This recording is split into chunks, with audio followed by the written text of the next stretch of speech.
किसान भाइयों को कि अनार की खेती कैसे करें। अनार की खेती के लिए सबसे पहले आप अपना ज़मीन को तैयार कर लेंगे, ज़मीन को समतल बनाएं। उसके बाद आप सही प्रभेद का चुनाव कर लें। जैसा कि यहाँ का इसमें अनार में सबसे पुराना प्रभेद गणेश है, भगवा है, और अभी जो बहुत कमर्शियली हो रहा है वो अरक्ता है। ये सब प्रभेद का चुनाव करके जो भी प्रभेद आपको अच्छा लगे, हमको लगता है गणेश और अरक्ता लगाएंगे। अरक्ता बहुत अच्छा कलर है, उसमें ब्राइट रेडनेस आता है, तो अरक्ता की भी खेती आप कर सकते हैं, गणेश का भी ले सकते हैं। कहाँ मिलेगा उसके लिए बिहार कृषि विश्वविद्यालय से आप उपलब्ध करवा सकते हैं। और एमपी के भी राहुरी है जो कि महाराष्ट्र में है, वहाँ भी अरक्ता की और गणेश की वैरायटी मिल सकती है, वहाँ से भी आप उपलब्ध करवा सकते हैं। तो आपके भागलपुर एरिया में हमारा कृषि विश्वविद्यालय सबौर है, यहाँ से आप पौधे को ले सकते हैं।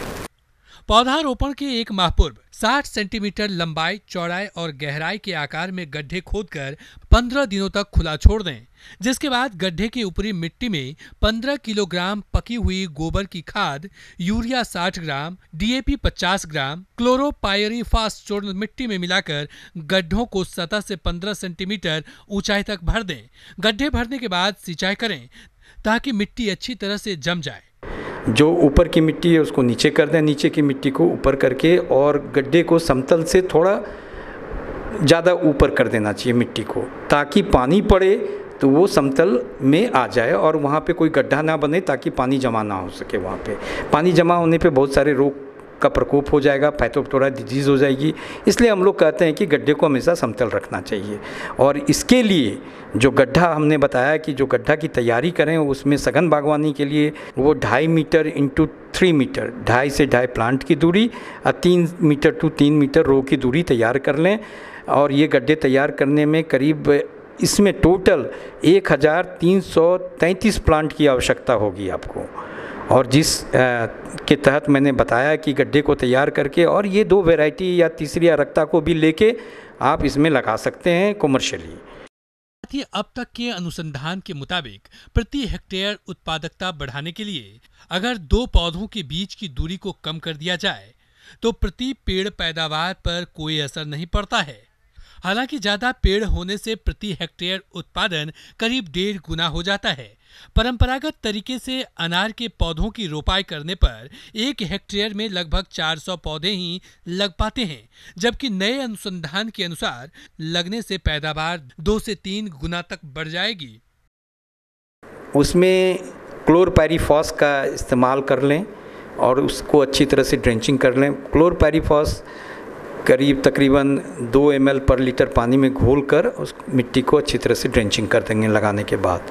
और इसके लिए हम 1 साल के बाद आप खाद का NPK 75 ग्राम N का, 50 ग्राम PK और 75 ग्राम K का उपयोग करेंगे। और हर एक साल इसकी डोज दुगुना करते जाएंगे। 10 साल के बाद इसका डोज इस्टेब्लिश हो जाएगा। और भाइयों, जैसा कि पानी की बहुत आवश्यकता होती है, गर्मी में करीब करीब सप्ताह में 2 बार आप ज़रूर इसको अच्छी तरह से पटाएं, और जाड़े में तकरीबन 15 दिन पे या 7 दिन पे 1 बार ज़रूर इसका पानी से अच्छी तरह से पटाने का कोशिश करेंगे। अनार में वर्ष में 3 बार जून जुलाई, सितंबर अक्टूबर और जनवरी फरवरी में फूल आते हैं। व्यावसायिक रूप से केवल 1 बार की फल ली जाती है और इसका निर्धारण पानी की उपलब्धता एवं बाजार की मांग के अनुसार किया जाता है। जिन क्षेत्रों में सिंचाई की सुविधा नहीं होती है वहां मृग बहार से फल लिए जाते हैं, तथा जिन क्षेत्रों में सिंचाई की सुविधा होती है वहां फल अम्बे बहार से लिए जाते हैं। बहार नियंत्रण के लिए जिन बहार से फल लेने हो उसके फूल आने से 2 माह पूर्व सिंचाई बंद कर देनी चाहिए। और इसको लगाने के बाद इसमें 3 प्रकार से फूल आते हैं, एक अम्बे बहार, एक मृग बहार, दूसरा हस्त, तीसरा हस्त बहार। तो हम लोग बताते हैं कि सबसे अच्छा जो होता है वो विंटर का, चूँकि बरसात वाले में बहुत रोग का प्रकोप होता है, इसीलिए विंटर की खेती करना, विंटर का फल लेना आपके लिए मार्केट रेट और मुनाफा के हिसाब से बहुत अच्छा होगा। इसलिए आप लोग जब भी लें तो वो मृग बहार का फल लें। मृग बहार कहने का मतलब होता है कि वो अक्टूबर नवंबर में आपका फल टूटेगा, जिसके कारण उसमें रोग का कम प्रकोप होगा, मिठास भी ज़्यादा होगा, कलर भी ब्राइट आएगा, जिसके कारण मार्केट रेट भी इसका ज़्यादा आएगा। तो ये सबको देखते हुए भाई साहब, किसान भाइयों को मैं सुझाव देता हूँ कि आप मृग बहार का ही फल लेके और इसको मार्केट में बेचें और इससे ज़्यादा से ज़्यादा मुनाफा आप कमाएं।